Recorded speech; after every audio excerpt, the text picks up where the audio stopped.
လောကထဲမှာနေလို့ရှိရင်ဒီအချက်၄ချက်ကိုသတိထားဖို့လိုတယ်ပေါ့နံပါတ်1လောကဘဝယတ္တိဖို့အတွက်အသိပညာနဲ့ကြိုးပမ်းအထောက်မှုနံပါတ်2ကိုရလာတဲ့အခွင့်အရေးကိုရလာတဲ့ပစ္စည်းဥစ္စာအားလုံးနဲ့မျှဝေသုံးစွဲပြီးလောကကိုအကျိုးပြုမှုနံပါတ်3အခွင့်အရေးတာလို့အောင်မြင်ကြည်ဝလာတဲ့အခါ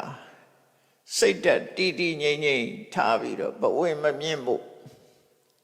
ဘဝမမြင့်မဲနဲ့စိတ်တက်တည်ငြိမ်စွာထားနိုင်မှုစတုထအချက်ကကြာဆုံးခံရောက်တဲ့အခါမှာစိတ်နှလုံးတုန်လှုပ်ပြီးစိတ်တက်မကြဘူးအဲ့ဒီတရား၄ပါးကိုသာဓုတရား၄ပါးလို့လည်းခေါ်တာဒါအကောင်းဆုံးနေထိုင်ရင်သာဓုဆိုတာအကောင်းဆုံးအဲ့တော့ဘဝမှာလောကတွင်းမှာနေတဲ့အခါမှာဒီချက်၄ချက်နဲ့ပြည့်ပြည့်စုံစုံဖြစ်အောင်ကိုယ့်ကိုထိန်းကျောင်းပြီးတော့